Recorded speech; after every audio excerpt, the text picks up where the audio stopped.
Benjamin Netanyahu के लिए एक बुरी खबर आई है और ये खबर अमेरिका से आई है। आपको याद होगा 1.5 महीने पहले 7 अक्टूबर को हमास के लड़ाकों ने जल, थल और नभ से 3 तरफ से इजराइल पर हमला बोला। इजराइल की धरती पर घंटों तक नरसंहार करते रहे, जिसमें करीब 1,500 लोग मारे गए थे। उसके बाद नेतन्याहू की फौज ने गाजा को बमबारी करके बर्बाद कर दिया और आज तक ये भीषण जंग जारी है।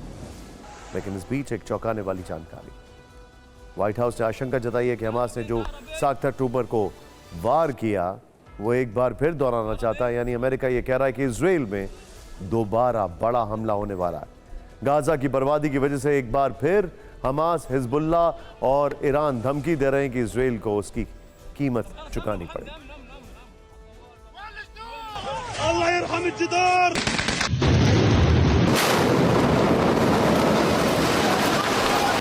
क्या इजराइल में फिर से 7-10 होने वाला है? क्या इजराइल फिर लहूलुहान होने वाला है?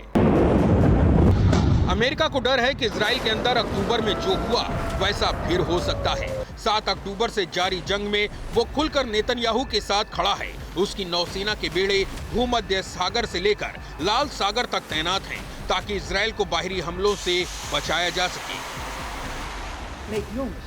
इसी बीच व्हाइट हाउस के प्रवक्ता जॉन किर्बी का चौंकाने वाला बयान सामने आया। उन्होंने आशंका जताई कि हमास दोबारा वही करना चाहता है जो उसने 7 अक्टूबर को किया, यानी इजराइल की धरती पर एक और खूनी खेल की तैयारी है।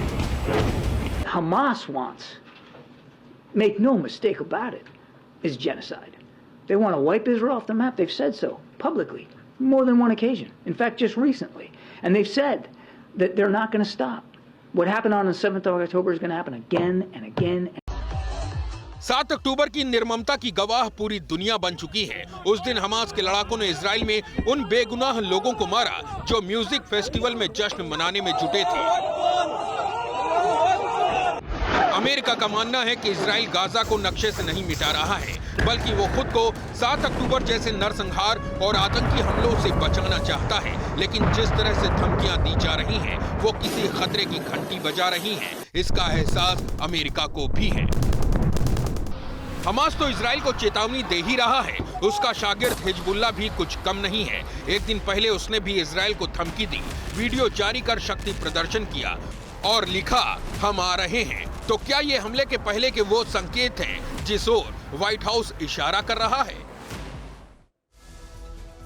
गाजा युद्ध की धमक अब ब्रिक्स तक पहुंच गई है। दक्षिण अफ्रीका की अगुवाई में आज इसकी आपात बैठक बुलाई गई, जिसमें विदेश मंत्री एस जयशंकर भी शामिल हुए। ईरान की अपील पर ब्रिक्स की इमरजेंसी मीटिंग बुलाई गई है, जिस पर दुनिया भर की नजर है। ब्रिक्स में गाजा युद्ध का मुद्दा पहली बार उठा है। मिडल ईस्ट के लिए पर गंभीर चर्चा के लिए बैठक हुई है, जिसमें इजराइल विरोधी देश मुखर रहे। रूस के राष्ट्रपति व्लादिमीर पुतिन और चीन के राष्ट्रपति शी जिनपिंग इसमें वीडियो कॉन्फ्रेंसिंग के जरिए जुड़े। दोनों ने गाजा और मध्य पूर्व पर अपना पक्ष रखा। पुतिन ने मिडल ईस्ट में शांति की वकालत की। उन्होंने कहा, गाजा पट्टी में हजारों लोगों का मारा जाना और बड़ी आबादी का पलायन करना चिंता का विषय है। मॉस्को इस मुद्दे के राजनयिक स्तर से समाधान के पक्ष में है। इजराइल सुरक्षा की गारंटी नहीं दे सकता है। इजराइल और फिलिस्तीन के बीच लंबे समय से चल रहे संघर्ष को रोकना जरूरी है। वहीं सऊदी अरब और ईरान ने भी इजराइल के लिए कड़ा रुख दिखाया। सऊदी अरब ने अपने संबोधन में कहा कि इजराइल को सभी देश हथियार देना बंद करें, तो ईरान ने अपील की है कि ब्रिक्स देश इजराइल की सरकार और आईडीएफ को आतंकवादी घोषित करें। ब्रिक्स के अलावा गाजा के हालात पर रूस की राजधानी मॉस्को में भी आज एक बैठक हुई है। ये मीटिंग रूस के विदेश मंत्री ने अरब देशों के विदेश मंत्रियों के साथ की, जिसमें मिडल ईस्ट का मुद्दा उठा। इस बैठक में सऊदी अरब, जॉर्डन, मिस्र, इंडोनेशिया और फिलिस्तीन के विदेश मंत्रियों ने हिस्सा लिया। इसके अलावा ऑर्गेनाइजेशन ऑफ इस्लामिक कोऑपरेशन के सेक्रेटरी जनरल ने भी इसमें शिरकत की। रूस ने इस बैठक में कहा कि वो आतंकवाद का विरोध करता है, लेकिन इसके खिलाफ लड़ाई में अंतर्राष्ट्रीय मानवीय कानूनों का उल्लंघन नहीं होना चाहिए। फिलिस्तीन बनाने की प्रक्रिया शुरू होनी चाहिए। वहीं सऊदी अरब के विदेश मंत्री फैसल बिन फरहान ने कहा, गाजा के भविष्य पर तब तक बात करना असंभव है जब तक सीज़फायर और नागरिकों पर जारी हर तरह की हिंसा खत्म नहीं हो जाती।